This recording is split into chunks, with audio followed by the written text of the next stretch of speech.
Bill Walsh has covered tropical storms, tropical depressions, hurricanes, tornadoes, and of course, a solar eclipse during his 35 years covering Charleston weather. Today, I talk one-on-one with him about his 35th anniversary in Charleston for this edition of Quintin's Close-Ups. And if you haven't already, subscribe to my YouTube channel and like Quintin's Close-Ups on Facebook. The Dean of Low Country Weather, Bill Walsh. Welcome back to Quintin's Close-Ups. Hi, Quintin. How are you? Oh, I'm doing just great. I want to rewind time because obviously you're celebrating a huge milestone here in the Low Country. You said this on Tuesday, quote, 35 years ago this week, I moved to Charleston, beginning a journey that continues today. Talk about a hashtag Throwback Tuesday. Thanks to Celia Shaw for that phone call back in 1986. 1986. Yes. Emotionally. 1986. Yeah. I can't believe it's 35 years. Quintin, what happened? Well, what happened to you? You stayed for so long. My hair's cut. Look at that. My hair's gray now. See, it's a lot different. It's a lot different. and speaking of different, emotionally, where are you 35 years later? Probably about the same as I was 35 years ago. Always excited, ready to go, and ready to take on whatever weather comes our way. A lot of things have changed really in those years. I mean, everything from the science of what we do, the computers, the computer modeling. I mean, television has changed hugely. I mean, a lot of changes in the television business. A lot of automation now. So there's a lot of changes between 1986 and now, but there's some things that stay the same though, Quintin. I mean, the important aspects of keeping people attuned to the weather and serious weather and stuff like that. Oh, if you hear that in the background, that's my dog. Hang on, Ruby, come here. That's Ruby. Ruby is she's a basset hound, and she's always. I'm at home.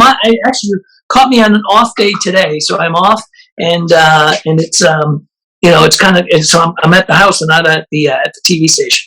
But anyway, getting back to what I was saying, some things have changed, some things haven't. But really, the people's aspect of knowing severe weather when it's coming, how to prepare, how to take on a hurricane, all that stuff, that hasn't changed. The messaging hasn't changed, but how we do it has changed a little bit. Absolutely, well, quite a bit. Oh, yes, indeed. And speaking of message and severe weather, let's talk about the latest on Tropical Storm Molly. Well, Molly, thankfully, it's kind of like rain with a name, I guess we'll call that. Very weak storm. They named it as it came into the northeast Gulf of Mexico. And it just, bottom line is, it had a close circulation when it was over the water. Made landfall. It's racing to the northeast. Really not a big factor for us. It did bring some rain, though, ahead of it. And right along on the western side of it here during the early part of Thursday, which brought some flooding downtown. But except for that, that's about it with Molly, thankfully. Thankfully. And where I live, right on the east side of Charleston, there was a lot of flooding right around American Reed streets as well. But yes, and down in the crosstown and also downtown and in a lot of those usual spots. Oh, absolutely, absolutely. And you obviously you talked about obviously your career here in Charleston as a meteorologist. Who is Bill Walsh now versus 35 years ago? Probably, again, it's the hair color is a little lighter. That's from working with Bill Sharp for so long. But really, I mean, I'm the same guy that was here in 1960. The only thing is that I've got a lot more experience, and just like anybody who's been doing what I've been doing for so long, we have a lot of experience, and that experience translates to everything from television to the forecasting side of it, and to public safety and things like that. So I've got I'm just a little more experienced, Quintin, and but still I have that young heart out there that has got a lot of energy and always want to be ahead of the storm and be ready for whatever comes our way. Absolutely. And experience, and speaking of experience and being young at heart, let's talk about Bill Sharp. Obviously, he's retiring after a half a century at WCSC TV as the lead anchor. What goes through 48 years. Can you imagine that? Yeah. Right. 48 years. I mean, what goes through your mind when you think of him? I just admire, I've always admired Bill as an anchor. I mean, he's just probably one of the best anchors I've ever dealt with or met, but actually worked with. It's been a great honor to work with Bill, but he's just so good. It's funny in our business. some things come naturally and some things are learned as far as how you present things and whatnot. But Bill is just a natural. Yes. I mean, he is good at it. He's great at breaking news. He knows, he knows Charleston. He has depth. So, his footprint will be missed on television every night. But he's not going away. He's still, he's obviously going to be around. But I think it's time. I think he wants to take a little break. I mean, you do this stuff long enough. It's a lot of work and a lot of hours. A lot of hours. Okay. You talk about obviously things that come naturally, and some people have to learn it. What did you learn about obviously weather naturally, and what did you actually have to learn about weather?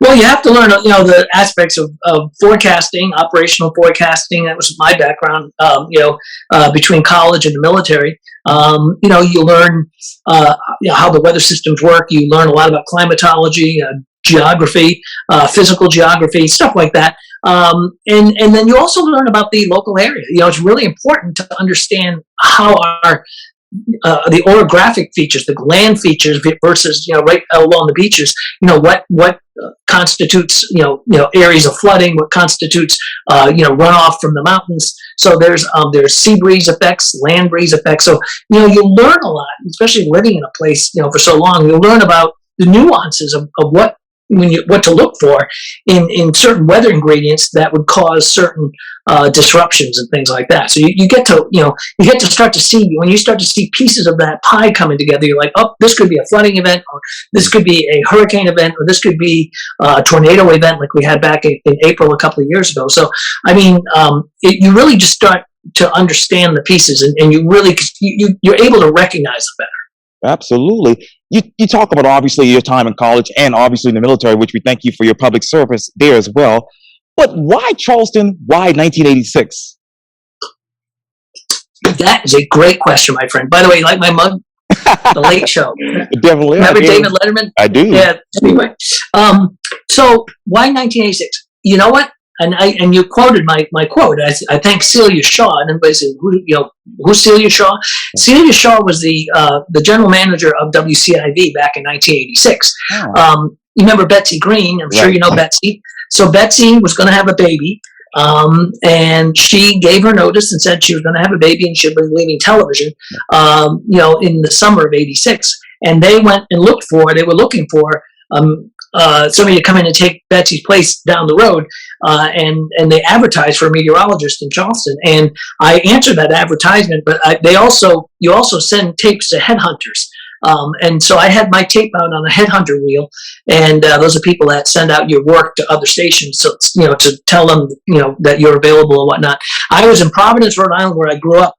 I was like 24 years old or whatever, and I was working mornings on the CBS station there, and also on cable. I did cable 2 days a week up there, and I was just finishing college. But anyway, I got this phone call, and I'd just come back from an interview in West Palm Beach, Florida, and I didn't get that job. And the reason I didn't get that job, because the news director really liked my on-air work, and he liked my background, but he thought I looked too young.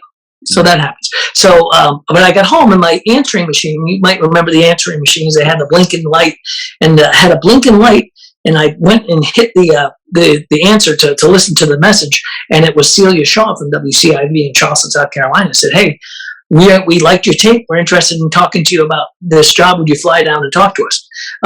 And I was, of course, looking for something full time. I wanted to be a Monday through Friday person. So I got on a plane, came down to Charleston, never been here in my life. Again, I was pretty young, I think 24. And so I get down here, and I stayed at the Round Holiday Inn. Yes. I'll never forget it, the one on the crosstown there, right there by the Ashley River bridges. And the view was of the Ashley River. And they took me, when I flew in, they took me to it was at the time called Trade Winds. Then it became Morgan Creek Grill out there at Wild Dunes, right there at the Morgan Creek. There's a restaurant. So they took me there for lunch. Right from the airport to there, I didn't go to the TV station. I saw a dolphin. And I said, wow, palm trees, dolphins, warm weather most of the year.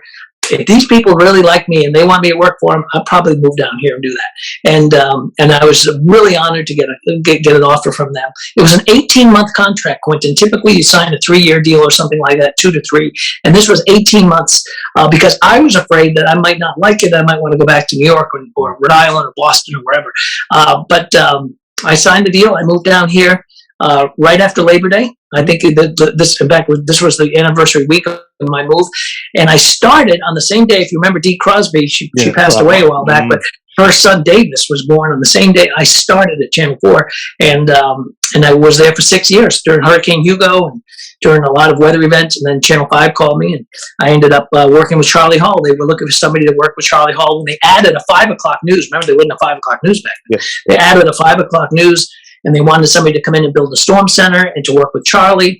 And I was blessed to be able to switch over to Channel 5 at that point. So, and I've been there ever since. So that's kind of how I ended up coming down here. It was really, it was luck, and I think I've been lucky to be here for so long. So long, gosh, and but Dee, geez, still thinking about her to this day. Still go back and watch her reels, and at some point, I've never told anybody this, but I was trying to get Channel 4 to hire her back to do the Wednesday Child segment, and they basically said, no, we just don't have the time, the money.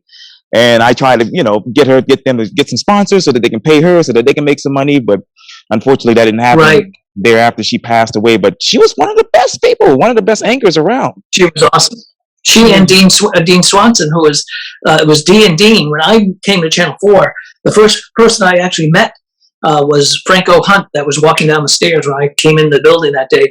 But an old friend of mine, Steve Bartelstein, was the sports guy, and he had worked in Providence, where I was coming from in the past. So we sort of knew each other, and he was there. But it was Dee Crosby and Dean Swanson were the anchors of Channel 4 News back then. And again, you got to kind of put it in context. Back then, we only had a 6 o'clock news and 11 o'clock news, and that was it. Today we have 4, 5, 5:30, 6, 7, 7:30, and 11. And that's just an evening. Right. And then you got to do all the social media work too. Then you have that, right? You've got Facebook, you've got Twitter, you've got now what we call OTT, which is streaming Live 5 Plus. Right. So there's a lot of platforms that you have to put your product on. Speaking of Roku TV, I went to Walmart last night because my plasma TV crashed, so I had to run over to Walmart. Yes, sir. I have to go back and take the Roku TV because I can't connect it to my Xfinity cable box. So while I was watching, obviously while trying to get that fixed, I was using my Wi-Fi mobile hotspot to stream some of the channels, and I watched obviously Live 5 Plus, so that was fun. Wow, yes, that is sir. Cool. Yes, sir. It is great to have it. It's on Fire Stick, Roku, on live5news.com. All of that is great because when we're not on TV, we can be on that. And we can also go longer on that. There's no time restrictions on that. Where in television, we have commercials and stuff like that. So it makes, we call it over-the-top streaming, Live 5 Plus. Pretty much that's the future now, Quintin. I mean, yeah, we do newscasts on TV, but we're going to be doing newscasts on Live 5 Plus, and we're going to be putting that content out there so you can get it on the app. You can get it on, really to get it on the mobile device is fabulous. You can watch it anytime you want. So there's a lot of pluses with that. Oh, absolutely. And obviously, when I spoke with you for Quintin's Close-Ups in last September, you said, hey, Charlie Hall was the weather presence of Charleston. How have you maintained that? I was just blessed to come in after Charlie. I worked with Charlie for a number of years before he passed away. And, it's just happenstance, I think, Quintin. When I was lucky enough that Channel 5 wanted me to come over and work with Charlie, and I used to love sitting with him in the Storm Center. We built the Storm Center when I came over. It was in the old East Bay Street building. You remember that one, Quintin?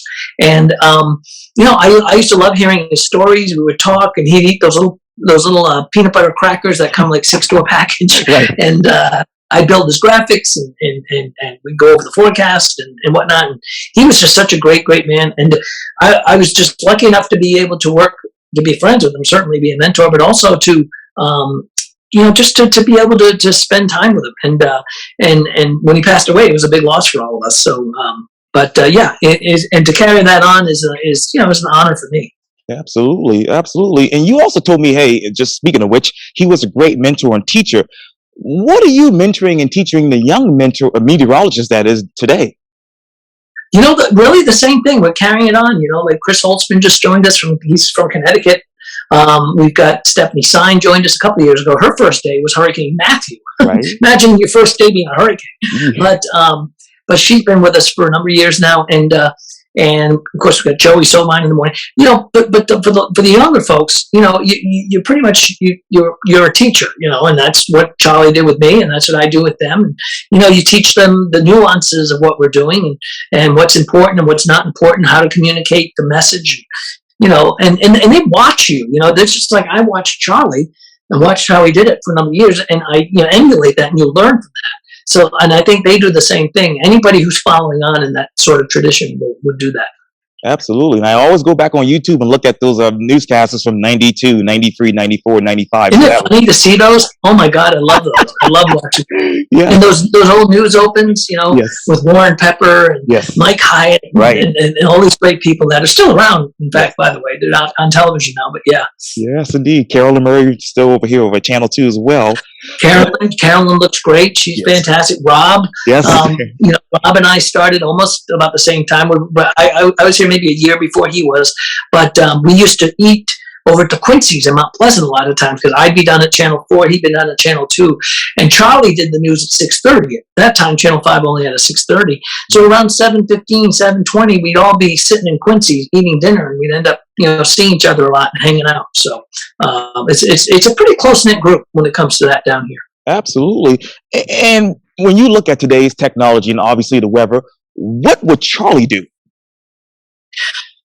Even back then, the technology was amazing because when I came to 5, we had one weather computer, and it could only get one satellite picture at a time, one scan line at a time, and it was an old live line 5, I think, or 4.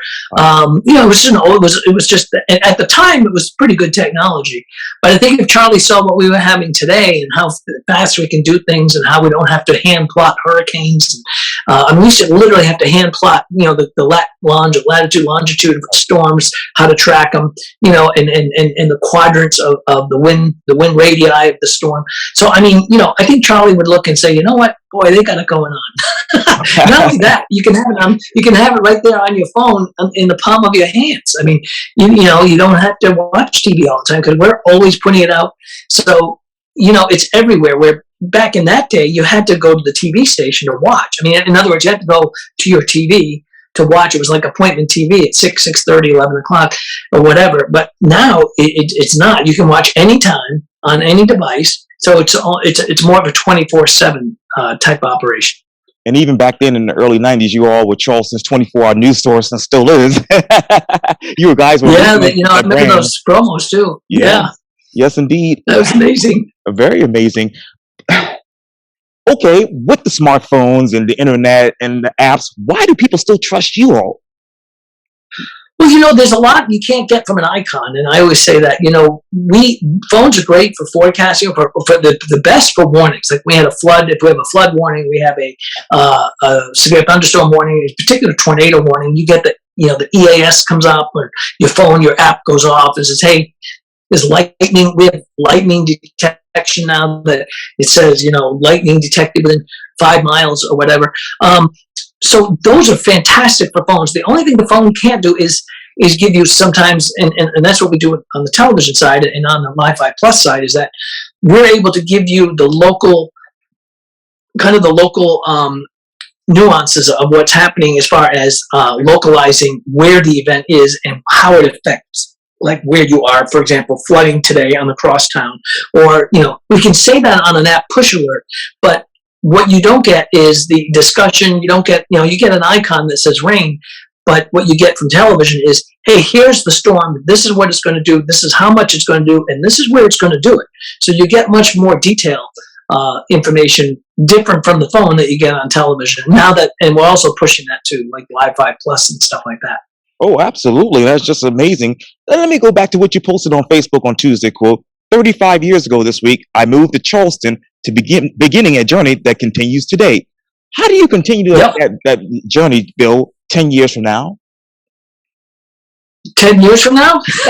I'm trying to figure Quintin, I'm trying to figure out 6 months from now. So I don't know where the journey's going to go. I'll certainly keep you posted. That's amazing. That's amazing. And obviously you talked a lot about storms throughout this particular interview. What are we expecting next here in the Low Country from now until November? So we just had Mindy, right, with this M name, kind of a rain with a name. But we do have a season that continues. Now, tomorrow's the peak of hurricane season, the 10th of September. From there, the hurricane activity starts to go down, but it still stays pretty active. Think about like Hurricane Matthew was on my birthday, October 7th. So that was an October storm. We've had storms right through the end of September. Of course, Hugo, 21st of September. We've had big storms in through the end of September. Andrew, some of these Andrew was August, but we've had these bigger storms that have come through late September, early October. So we're still on the hook at least through for another month or so. Then it starts to go down. That doesn't mean you cannot not have a storm, in late October, but the chances start going down. But at least right now we're at the peak. And so from now we come down, but it doesn't mean we can't have a big storm. We did we had last year, we had Dorian, and we had these other bigger storms that came up. So again, this part of the year, late August, all of September, and early October is when we're on the hook for the most. What do you know more now about weather that you didn't know 35 years ago? Well, I always joke. I said, when you want to know when the big storms are coming, just look at my vacation schedule. They always come up. And I was so happy a couple of weeks ago. I said, no storms coming here because I'm going up to New England and have some time up in New England to see some relatives up there and have some clam cakes and chowder. And lo and behold, the storm didn't come to Charleston, but it followed me to New England. Ooh, and I was there in Rhode Island covering Hurricane Henri. But I think to answer your question, I think what we know now is a lot of the same basic science of what's going on, but now we have better ways of tracking it and better ways of predicting outcome. Like, for example, rainfall, also tracks of hurricanes, much better with tracks. We're getting better with intensity forecasting, although that's not as good, but the modeling is so much better than it was back then, and it gets better. So as technology changes, as science changes, the technology gets better, and so does our forecasting. That's just amazing to hear. Well, the Dean of Low Country Weather, Chief Meteorologist Bill Walsh, your Live 5 News. Thank you for your time, and welcome back to Quintin's Close-Ups, and again, congratulations. Thank you, Quintin. Love you. And hey, got my late show mug. That's a classic right there. How about that, huh? Absolutely. That is. Yeah. You bet. We'll see you soon. Okay, thank you.